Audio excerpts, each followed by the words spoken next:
Tari, thank you for joining me today at Pop Culture Unplugged. Thank you for having me, Elias. So I was making some notes over the weekend. Have you taken a break at all? Feels like you've been busy the last few years with everything. I'm just grateful to be busy. We went through a big double strike, the actors and the writers, and I have friends who haven't been back to work since before the strike. So I'm counting my blessings to be here talking to you about three actually new shows coming out. And I'm sure you got more in the future. Maybe you'll tell us at the end about. Yeah, hopefully there'll be others to come. But yeah, grateful for the run so far. Mm. Before we jump into those shows, and everything, like I said, I was doing some research. Like, you've done a little bit of everything, film, television, theater. You played sports when you were young. Like what inspired you to get into the acting world? That's a great question. It's really I don't think it was any particular person or thing. It was just I was in second grade in Brookline, Massachusetts, and the school was at Pierce School. Okay. Um, and they were doing a production of Peter Pan. They wanted to have auditions, and before I knew it, I jumped up to audition for the role of Peter Pan. Uh, I don't know what propelled me to even think about auditioning for the role because I hadn't been exposed to any sort of theater arts. I just got up and did whatever it was. I didn't get the part. Oh. I played a part of a pirate or something. I don't think I had any lines, but it was a lot of fun just playing around on stage, and that sort of gave me the bug. Mm. That stuck with me. What's been like the reaction from like family and friends now that they see you on TV, film? It's been really great. My parents were supportive throughout. When I first said I wanted to go to graduate school for acting, they didn't Yeah, even know there was such a thing as getting a master's degree in acting. right. But they were really supportive. It came to school, sat in the classes, watched the process, traveled from Uganda to come and see me in productions. So yeah, they were great. I mean, they both since passed. So hopefully they're giving me their blessings from on high now. Mm. I'm gonna put you in the category of like you're a seasoned actor now. You've been doing this for many, many years. How do you choose like at this stage in your career, like what project you want to do? Like, do you read the scripts over and over and like decide like what's your process on this? I haven't been in a situation where it's like been an abundance of options to consider from. It's like I just feel fortunate to get the few things that do come my way. Hopefully, um, these new roles and these new shows will open the floodgates to more things where I'm having to turn things down. But right now, it's been um, the right project landing in my plate and having to audition and hustle to try to get in it. And fortunately, in the case of these couple shows coming out, having worked out. But I'm still like pounding the pavement to try to land jobs. Yeah. I feel like the gates are gonna open more for you. Like I said, we see you on the smoke. We're gonna see you on Dexter. It's like there's no complaints of your end, I bet. I hope. Right now, I'm unemployed right now, so Yeah. we'll This see how long that lasts for. Yeah, let's jump into smoke then. We see you as Freddie Fasano. Like, how did that opportunity come up for you? Was it an audition, somebody that you knew that you're like, hey, we might have a part for you? How did this happen? It happened just like this in my garage. I'm talking to you from my garage. I have a little black backdrop. This is There my you go. garage door to show. So it was just a Zoom audition with Alexa Fogel, who is a casting director I met when I first got out of grad school almost 30 plus years ago, I guess. It's crazy to think. Um, and I guess it went okay. And I got a call back. The next thing was me back in the same spot right here, doing Okay. an audition again for Dennis Lehane and Alexa Fogel. And somehow I got the job. Mm. Was it always for Freddie? Yeah, Yeah. yeah. Well, I didn't, there was no other role that they showed me that I could be yeah, it was always for Freddie. what was the description you were given for Freddie? I have to look back and see I can even look on my email right now as we're talking to see what that might take me a while to find, but I think he's just a, what Dennis told me was that he's the loneliest man on the planet. I can see that. from what I've Um, seen so far. but that's a great question in terms of asking what the breakdown was. I got to look that up so that I'm better prepared the next time Uh, that's what the technical what I break. wrote. What I gathered from this character is when I was doing the research, dude. Like he's quiet and he's reserved, Yeah. right? How did you like Yeah. approach? How did you approach his intensity and his mystery when you dived into this character? The big challenge for me was that, like the audition scene Okay. was there's a scene where he's getting his hair cut and he says he's described that he has a big afro and a Mm. big beard and he's like, it's ungainly. And you see now, I'm not very gifted in the hair department. So I was like, how am I going to do this audition?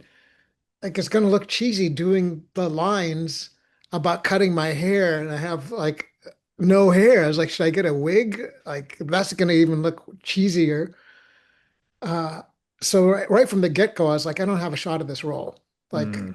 I don't even know how to do the audition that is going to come across well. Um, so every step of the way, it's been like, how is this going to work? Fortunately, I had the gifts of Deb Weeb, who's the head of the hair department, and Rita Sikosi, who's the head of the makeup department, who transformed me with the hair and makeup job that they did, and Mm. even gave me fake teeth. And yeah, I did my own small part, and I shaved my eyebrows and dropped like 40 pounds to Wow. look the role, like look a little more, you know, down on the last legs, but Mm. they helped transform the role in ways that I never would have imagined. Do you feel like Freddie has a lot of weight on his shoulders, especially he's being under investigation for arson and I think the weight on his shoulders is even more so from his life that he's led mm. up to this point. I don't know how far you've got in terms of the whole season, but there's some backstory of his that's revealed. I think it's in episode 6 where we really learn about his upbringing and what kind of impact that might have had on him. Um, and it's unimaginable. I mean, what who's lived through. So that I think that weight is on his shoulders more so probably than the fact that he's being investigated for arson. I think he's lived a life that's broken him down. Yeah. What would you say is like a challenging scene for you in this series? Because like you mentioned, like he's broken down, but there's also like dark psychological like themes in this too. Yeah. Uh, there's stuff that didn't even make it on Wow. screen. Like there's some great scenes that we shot that, um, are on the cutting room floor. That's the thing as an actor, you can pour your heart and soul into everything and then it's never to be seen again. Have you So we had a do chance to have, see? Have you had a chance to see those clips though? no, I haven't seen Uh, the cut. No, there was one monologue that he had, Freddie had, uh, that was sort of gut wrenching. Um, yeah, but it's just basically like stopped the show. Like I understood what it was cut because it was just like boom. There was no, it was so hard to like build the momentum back up because it was a monologue basically. Um, but yeah, there's I think the biggest challenge for doing Smoke was the physical one, trying to go through the physical transformation of slowly disappearing before the audience's eyes. yeah, I can definitely see that. I like the cast is pretty powerful there too. Is there somebody that you couldn't wait to jump on set to have scenes with? I mean, of course, I mean, Taron Egerton Yeah. is a beast. And I don't know if you have somebody like whose work you're like, how do they do what they do? Okay. And I mean, I've had friends who've worked with like some big name stars, and I've watched the movies that they're in, and I could see almost that they were enamored. Mm. I had a friend who did a film with Denzel, and you could see that he was just excited to be in the film with Denzel. Right. And I just didn't feel like they held their weight in the sense. And I didn't want that to be the case with Taron, because I mean, uh, what's the musical, the movie he did. I'm now spacing, but the Piano Man, the Ellen John. Elton No. John. Yeah. Did you see that? Yeah. Yeah. I had to Yeah. like think about it for a second too, but where Sorry, you were going with it. I'm blanking on the film's name, but when he played Elton John, it was mind blowing what he did. And then when I watched Blackbird, I was like, is this the same actor who's did Yeah. that? You know, he's like his dexterity is incredible. And I was like, he's like a vortex. He just sucks up all the energy. And I was like, wow, how am I going to go toe to toe with Taron? So that was uh, the big guns that I felt like I had to try to meet him toe to toe. And hopefully we'll see what the audience thinks, but hopefully I was able to meet him. Any advice from Taryn sharing the set? No, we never talked. Uh, We didn't like, we just came on set and did our thing, went to our separate corners. Um, yeah, it wasn't like chit chatty. I mean, he sent me a text last night. We kept in touch, but we weren't um, uh, like doing much in terms of like giving each other notes and stuff on set. Yeah. awesome. And we also mentioned, we have Dexter coming up. I told you I've watched the first four episodes of that. Like, fans are excited about the return of Dexter Resurrection. Like what can you share about Blessing and his place in this new this Dexter universe, his new chapter? Well, you people are, I'm sure, are just pounding on your door. You've seen four. I've only seen the first. So, how does it look? I just got to ask you first. I mean, as a Dexter fan, I can't wait to get my hands on more episodes to keep with the story. And Blessing, he's a nice guy. I like from what I see so far from him. Okay, He's a cool, cool. So, family man from what I've seen. He loves polar his family. opposite, polar opposite from. Right.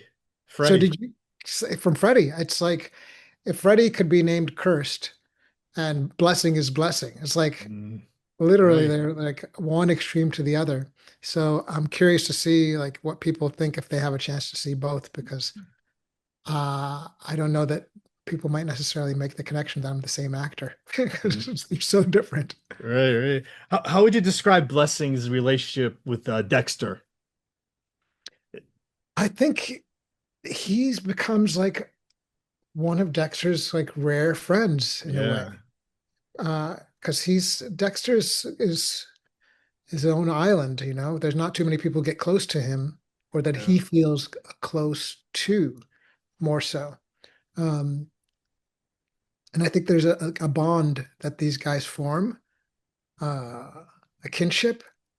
Mm, Um, I don't want to give anything away because you think you've only right. seen the first four, but there's more Right. story to Blessing's character that comes up that even ties them even closer together, I think, as the season uh, unveils. Yeah. Mm. The one thing about like Dexter, like throughout all the seasons they've done, is like every time somebody gets close to him, they also get hurt. We're hoping you're not one of those characters now. I can't say what's going to happen, Yeah. but if there's a track record, I don't know. I didn't know that things don't turn out well for Mm. everyone. For So we'll you, see. for you as an actor, though, like Dexter's an iconic series.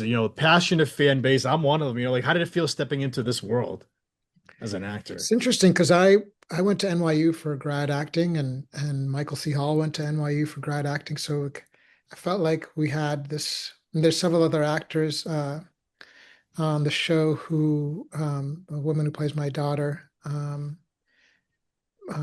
Also went to NYU. So there's this, it was almost feeling like an alumni Okay. reunion of sorts, more so than it was like jumping into the fandom world of Dexter. Um, but yeah, this is like a franchise now. Right. Um, so I'm more beyond thrilled to be part of the show. It's a massive, uh, I mean, it's been running for ages and just seems to get stronger and stronger as it goes.